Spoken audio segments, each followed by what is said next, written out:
Hi everybody, my name is Shauna Schultz and I am a dietitian and nutrition educator with Nevada County Public Health's CalFresh Healthy Living Program. And today we will be talking all about legumes. So you might be wondering, what is a legume? Well, a legume, simply put, is a plant or a family of plants that bears fruit that grow in pods.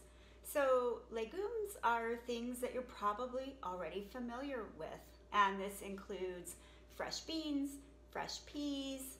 It also includes soybeans and peanuts, so a lot of people don't know that a peanut is a legume. And then it includes pulses, which are things like dried beans, dried peas, and lentils. So let's get started. We'll learn all about legumes.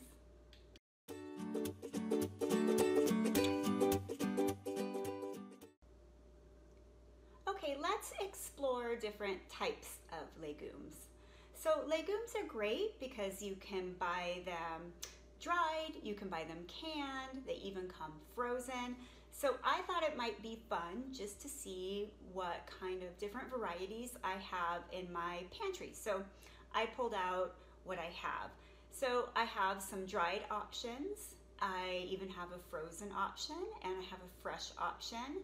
And I didn't pull out my cans of beans in particular, but I always have canned beans on hand, like pinto beans, black beans, white beans, chickpeas, which are also garbanzo beans.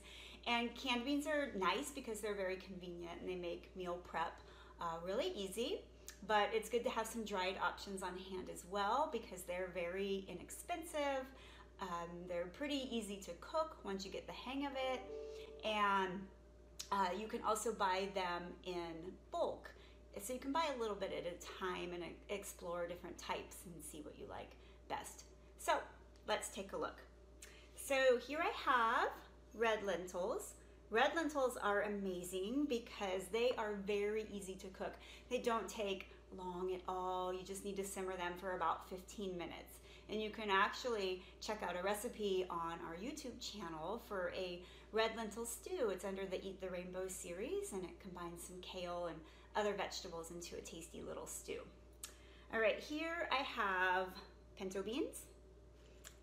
Right, I also have some lentils, and these are French green lentils. So they're a little smaller than your average type of lentils.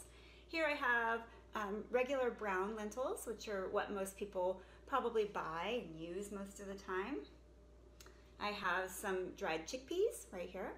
Chickpeas happen to be one of my favorite type of legume, love them. And then here I have some chana dal, which these are used in Indian cooking, and they are a split chickpea. They look very similar to mung dal, which is a split yellow lentil. Now, from my freezer, I had some edamame. Might look familiar from eating sushi. So edamame is just a young soybean in the pod. And so you just steam them or boil them. You can even microwave them, maybe sprinkle them with a little tamari or soy sauce or just a little salt. And you pop those little edamames out and enjoy them.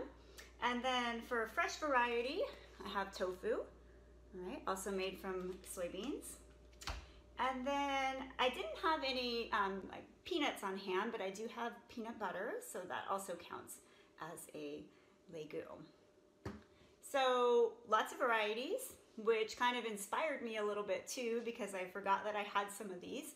Luckily, they're very shelf stable, so they do last a long time, up to a year in most cases. And you can always check the expiration date on canned beans to see when they expire.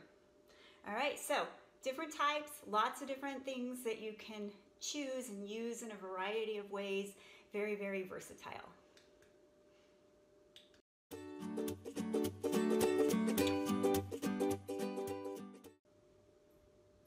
Okay, let's talk about cooking dried legumes and take some of the mystery out of it, because some people are a little intimidated. They don't really know how to cook them and then maybe what to do with them after that. But usually it's the cooking part that is intimidating to some people. But you'll be refreshed to know that it's actually quite easy. And I'm gonna tell you a little bit about how to cook them.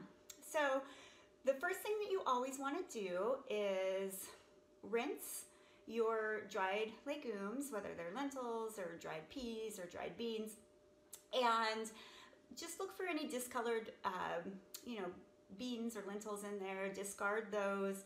And then sometimes you might find like a small pebble or a stone, just part of the processing, that you'll want to discard also. So just do a quick comb through, a quick rinse, and then the next step is to soak.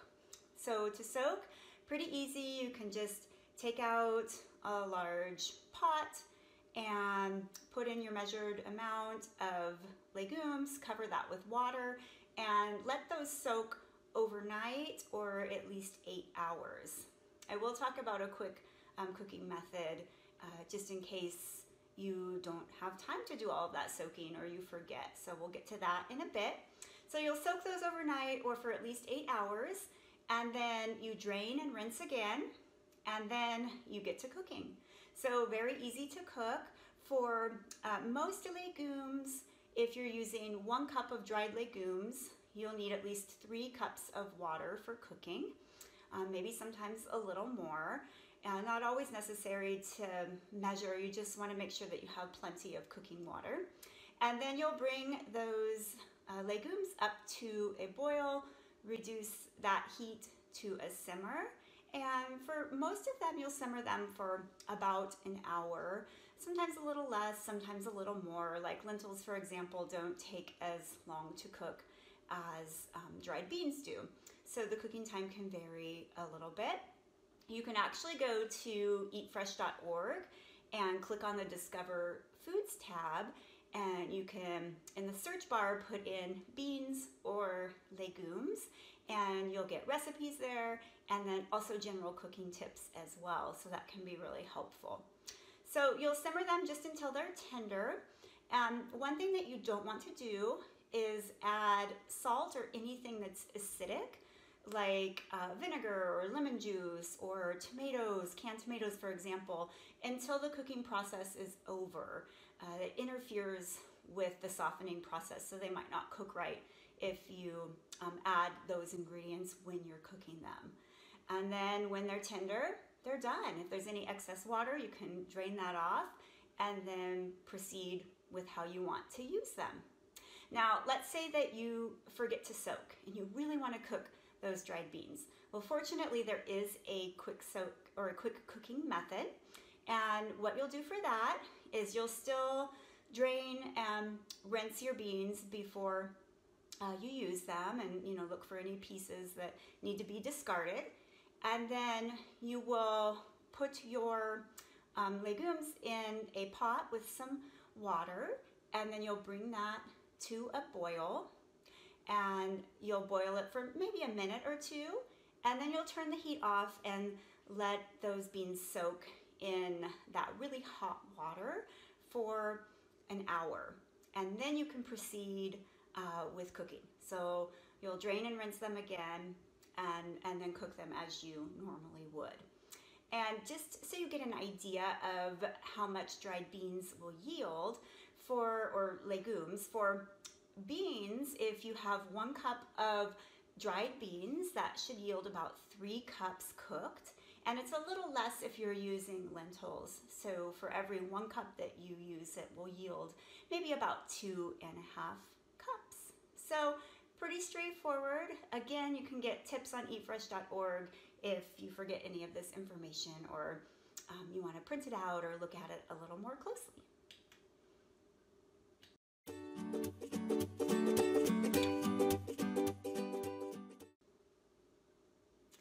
Another thing I wanted to talk about is getting protein from plants. And getting protein from plants is actually very smart, and you don't have to be a vegetarian or a vegan to enjoy protein from plants. So plant protein has a lot to offer, especially from the legume family.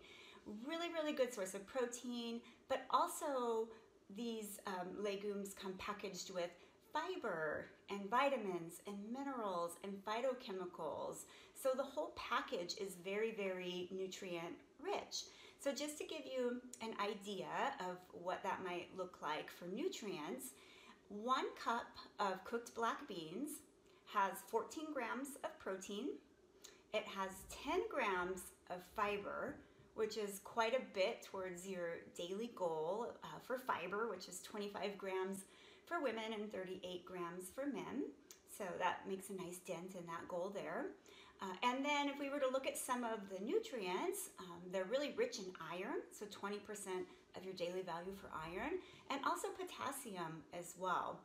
And if you're using dried legumes, then that can help you also cut back on sodium, because a lot of canned beans have salt that's been added. You can also buy them no salt added, but that's just something to be aware of. So they come with a lot of nutrients and protein at the same time. So they have a lot to offer. And then in addition to the nutrients that they offer, plant proteins like legumes are also relatively inexpensive, especially if you're buying them dried, but even canned, if you were to compare it to animal protein, is also very inexpensive. And then again, what I like about buying dried beans is that you can buy them from the bulk food section and just buy a little bit at a time. So you don't have to commit to a whole bag, and you can, try a variety and try new things and see what works for you. And then lastly, legumes are very versatile. There's so many different types of recipes that you can use them in. And today what we'll be making is a bean and veggie tostada. We'll be using canned pinto beans, but using those canned pinto beans to make a quick refried bean that's very tasty. And in the recipe, we'll also have whole grains from the corn tortillas and then a rainbow of vegetables as well. So stay tuned for that recipe demo, and I hope that you enjoy it.